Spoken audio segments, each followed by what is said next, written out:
aujourd'hui on va faire un truc vraiment qui arrive assez rarement, c'est-à-dire on va unboxer un nouveau dataset de l'open data en Nouvelle-Calédonie et un dataset vraiment super riche en données et vraiment plein d'opportunités. Donc voilà, juste pour contextualiser, aujourd'hui dans la fonction publique, si on veut chercher un poste, un avis de vacances de poste, donc on doit venir sur le site de la DRHFPNC et puis on interagit par exemple avec un employeur, on met des filtres et on va donc là par exemple université, hop. Donc on va pouvoir lister tous les emplois, donc on voit qu'il y a des catégories, des cadres, des employeurs, donc là par exemple le gouvernement, la province nord, voilà. Sauf que là vous avez bien vu, donc je dois interagir en cliquant, c'est pratique pour les êtres humains, pour un grand public, mais si on va aller plus loin dans des analyses, il nous faut la donnée. Mais c'est justement ce qui a changé ces derniers jours, c'est que à partir de maintenant, ça y est, on a les AVP de la DRHFPNC et en données. Donc voilà, il y a les tableaux et il y a des premières analyses et bien sûr, il y a des opportunités d'API, d'export. Et nous, ce qu'on va aller faire aujourd'hui, c'est qu'on va aller travailler sur ce jeu de données et voir un peu ce qu'on peut en ressortir concrètement. Donc pour cela, ça veut dire que j'ai développé un notebook donc sur Kaggle de type loader. Donc en fait, ce notebook, on va le revoir ensemble. Donc il n'est pas fini, il est encore en cours de développement, mais je vous l'ai livré assez tôt des premiers jeux de données pour commencer à m'entraîner dessus et voir ce qu'on peut en ressortir et puis bien sûr l'améliorer. Donc ça n'est pas fini, si vous avez des idées ou des commentaires ou des contributions à faire, n'hésitez pas à venir lancer des discussions ou des commentaires. Donc moi ce que j'ai à faire ici, ce que je vais proposer, ça va être une structuration de ce jeu de données dans des formats interopérables pour pouvoir toujours générer plus d'intelligence, mettre de la contrainte, faire du lien avec par exemple des codes ROM qui existent en open data. Et puis par exemple améliorer la classification des champs bruts, etc., etc. Donc je mets toujours les relations. Donc le jeu de données, il est disponible sur DataGouv.nc. Donc voilà, on a bien la référence. On peut y aller en mode web, comme je vous l'ai montré en introduction. Et puis le site officiel de la DRHFPNC, donc le site de référence qui est ici. Donc on va aller assez rapidement, je ne vais pas rentrer trop dans le détail. Donc moi je vais le faire avec DuckDB. Je vais créer ma base puisque c'est comme ça, c'est les formats de sortie que je vais proposer. Donc en format de sortie, un format DuckDB et puis pour toujours des problématiques d'interopérabilité au format CSV et également au format Parquet. Et puis tous les scripts d'import pour pouvoir jouer, remonter la base dans la version qu'on veut, ou vers d'autres systèmes de base de données. Donc ensuite, on va venir tout simplement télécharger le fichier sur DataGouv.nc et je vais commencer à préparer la table de travail. Donc moi je le télécharge au format GZ, Gunzip, et ensuite je vais venir créer la table et commencer le travail de bien nommer les colonnes. Vous voyez, à l'origine c'est des libellés pour les êtres humains, donc là je structure, je mets tout en minuscule, donc je renomme tout pour que ce soit super facile à requêter, pour que vraiment l'expérience développeur soit vraiment optimale. Et ensuite je vais venir créer la table finale, on va dire, avec du typage fort, donc des booléens, clés primaires, integer, varchar, etc. Également, qu'est-ce qu'on a d'autre d'intéressant, voilà, des contraintes de contenu, donc par exemple le statut il est soit clos soit publié, et puis les URL PDF qui forcément sont des URL et qui donc doivent commencer par HTTPS, etc. Donc voilà un peu la table centrale. Pour l'instant je ne suis pas allé plus loin. Et ensuite je charge les données de la table de travail vers la table structurée et puis ensuite je vais venir enrichir avec la collectivité, le readet. Alors ça, le but, donc cette donnée n'existait pas, et ce que j'ai voulu faire, c'est donner l'opportunité de venir se relier. Donc là, vous voyez, c'est fait à la main, au numéro de readet. Donc là, on va retomber sur les référentiels Open Data Nouvelle-Calédonie qui sont disponibles. Et donc si je cherche readet, readet, donc moi ce qui va m'intéresser, ça va être les entreprises actives au readet. Je vais vouloir rajouter la clé tant que faire se peut. Donc voilà, ici on a les clés, mais on voit que dans la table d'origine, elle n'y est pas. Donc moi ce que je vais faire, c'est que je vais venir enrichir en best effort la clé readet. Et ici on voit voilà. Donc ici on voit comment je patch la chose. Donc par exemple on voit Nouvelle-Calédonie, Province Sud, Office des Postes et Télécommunications, Province Nord, le Congrès. Donc c'est un travail à la main. Et comme vous pouvez voir, en fait donc c'est du text matching. Donc il est possible que j'ai à patcher ce script. Donc c'est un peu rébarbatif à faire, mais franchement ça vaut le coup de mettre ce genre de données supplémentaires. Donc, en termes de readet, donc là, je vous avais dit, c'est en best effort. Donc, moi, je fais le report de ce qui manque, de ce que je n'ai pas réussi à trouver. Donc, si vous avez des pistes, donnez-les et je viendrai patcher le script pour faire diminuer cette liste. Idéalement, dans un monde fabuleux, ça serait que ce soit vide, mais c'est pas forcément réalisable.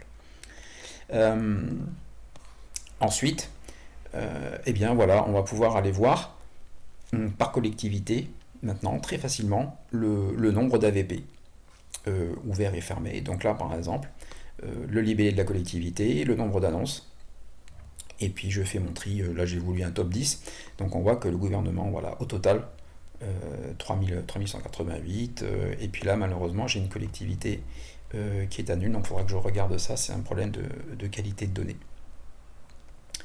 Et ensuite, pareil, tentative de clean-up des durées de résidence. Donc là, c'est vraiment en plein travail, hein, c'est pour ça que je vous l'ai dit.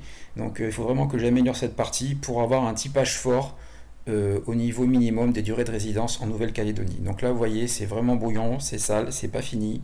Mais vraiment l'objectif, bon, évidemment, ça serait de l'avoir d'origine, mais en best effort, essayer d'améliorer ça. Donc voilà, ça c'est work in progress.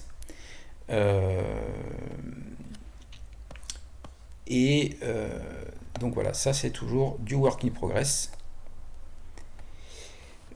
Ensuite, j'ai voulu faire une amélioration de qualité de données sur le libellé du poste à pourvoir, c'est-à-dire à partir de quand le poste est disponible en fait. Donc là, voilà les variables, les différentes valeurs qu'on a. Donc vous voyez, il y a des libellés qui sont un petit peu en commun. Donc la plupart, vous voyez, très majoritairement, c'est immédiatement. Moi, ce que je vais vouloir faire, ça va être rajouter une colonne structurante et puis mettre un peu des énumes. Donc voilà ce que ça donne au final. Donc vous voyez, on a des types fortement structurés et leur fréquence. Voilà, donc là on a par exemple comme catégorie immédiatement, et puis parfois on avait des champs date, il y avait marqué vraiment date ou alors à partir du, et donc moi j'ai dit bon bah c'est des catégories à partir d'une date. Donc ça va simplifier, ça va permettre d'autres types d'analyse. La catégorie vraiment à part susceptible d'être vacant, donc là il a sa catégorie à lui tout seul, autre, ben, j'ai pas pu faire que autre, et puis susceptible d'être vacant, vous voyez, donc pour compenser entre guillemets la variété des données, là j'ai pu rapatrier ça sur susceptible vacant. Donc ça va nous permettre de faire des choses un petit peu plus structurantes. Et puis ensuite sur la partie postale, donc on a des adresses. L'idée, ça serait de pouvoir venir se rattacher à des référentiels d'adresses. Également sur le statut, donc ça a été fortement structuré. J'ai même mis une contrainte, donc voilà. On en a 177 de publiés et on va dire 1480 qui sont clos. Donc voilà pour les premières analyses. Donc là, vous voyez, c'est le notebook qui est dédié au chargement et à des premières analyses d'investigation. Et au final, également les investigations sur le contenu du champ pied-page, qui est vachement riche en texte et donc en données. Donc ce n'est pas une donnée structurée, c'est un champ libre, mais il y a beaucoup de potentiel à l'exploiter, donc on le charge et on l'affiche. Également, ensuite, les URL des PDF qui sont disponibles et qui permettraient, si on en a envie, de venir télécharger les PDF. C'est peut-être ce que je ferai pour pouvoir permettre des analyses de PDF qui ont d'autres informations embarquées.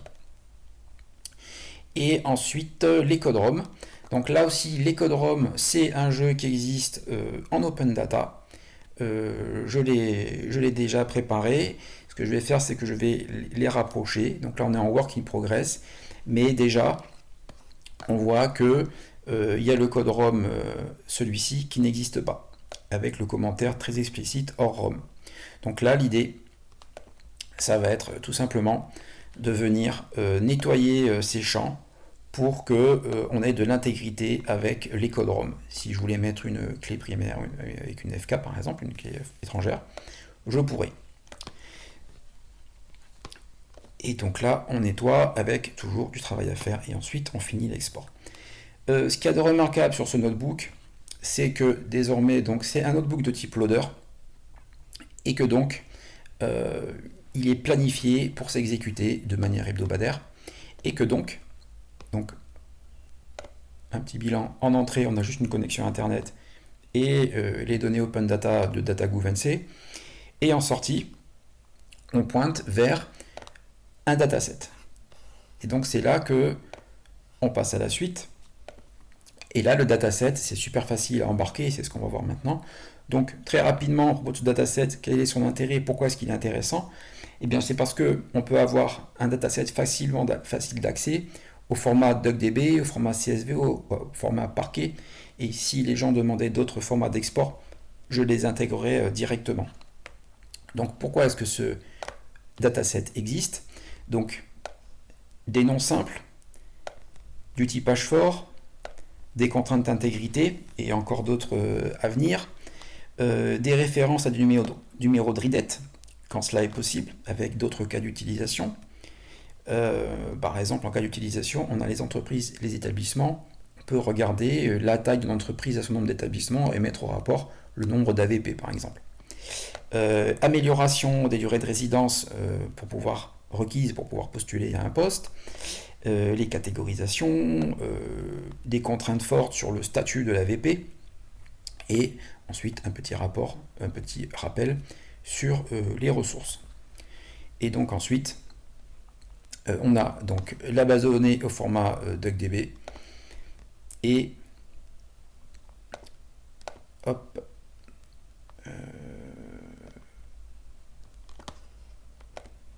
les fichiers d'export qui sont mis à disposition, donc avec les CSV, le format DuckDB, etc. Donc là, si on va dans la partie export, on va avoir l'ensemble des fichiers, le format Parquet qui est disponible. Il y a juste à les utiliser. Mais ça va bien en le disant, mais ça va mieux en le montrant. Donc là maintenant, on va aller sur l'étape d'après, c'est-à-dire qu'on va voir un peu à quoi sert ce dataset et pourquoi est-ce qu'il est utile et pratique. Donc là vraiment, on va faire quelque chose comme d'habitude pour les dummies, pour débuter très rapidement, avoir un petit exemple de code très rapide. Donc qu'est-ce qu'on a cette fois-ci? C'est beaucoup plus structuré, beaucoup plus facile. Donc en entrée, on a le jeu de données des AVP, ici entre autres avec le format DuckDB ou les fichiers CSV. Moi, ce qui va m'intéresser ici, cette fois-ci, ça va être le fichier DuckDB. Et puis en sortie, on a des choses éventuellement. Ici, je n'ai pas généré de sortie, je n'ai pas fait d'export, je n'ai pas généré de fichier, mais c'est envisageable. Donc voilà, donc où est-ce qu'on en est? Un petit rappel sur la DRH FPC et donc la vocation, la présentation et la partie graphique, puisque ces données ont un propriétaire et qu'elles sont maintenues et qu'elles sont mises à jour de manière hebdomadaire. Un objectif de ce notebook, donc l'objectif de ce notebook, c'est de montrer comment le dataset des avis de vacances de poste, qui est ici mentionné, peut être pris en main rapidement sur des cas simples. Donc vous allez voir, c'est extrêmement simple et qui peut être ensuite enrichi au gré des besoins de chacun. Donc je enrichirai probablement ce notebook. Donc techniquement, on va installer DuckDB, les outils, et c'est là que ça devient super simple. Donc moi je vais venir récupérer le jeu de données que j'ai préparé des avis de vacances de poste de Kaggle au format DuckDB, je crée ma base et ça y est, là j'ai ma base de données, la base est chargée et si je veux voir le contenu des tables, il suffit de le demander et j'ai donc ma table AVP DRHFPNC et on est prêt pour aller explorer. Quel est le contenu ou la structure de la table? Eh bien, il suffit juste de le demander. Donc, vous voyez, j'interagis en Python. J'aurais pu le faire en R, mais là, pour l'instant, c'est Python qui m'intéresse. Et maintenant, je vais me positionner sur un cas concret et pratique. Donc, j'ai injecté le numéro de RIDET et je suis allé le chercher ici. Donc, moi, ce que je fais souvent, c'est, comme expliqué ici, je fais des projets d'innovation avec l'université. Donc je travaille à l'OPT et donc il y a des échanges entre le monde universitaire et le monde de l'entreprise. Et moi ce qui m'intéressait c'était voir un petit peu quelles étaient les offres d'emploi à l'université de Nouvelle-Calédonie. Donc l'université de Nouvelle-Calédonie, si je veux le référencer de manière data, je vais être tenté d'aller chercher par le RIDET. Donc je vais venir ici, hop, on va le faire en direct, université, hop, université de la Nouvelle-Calédonie.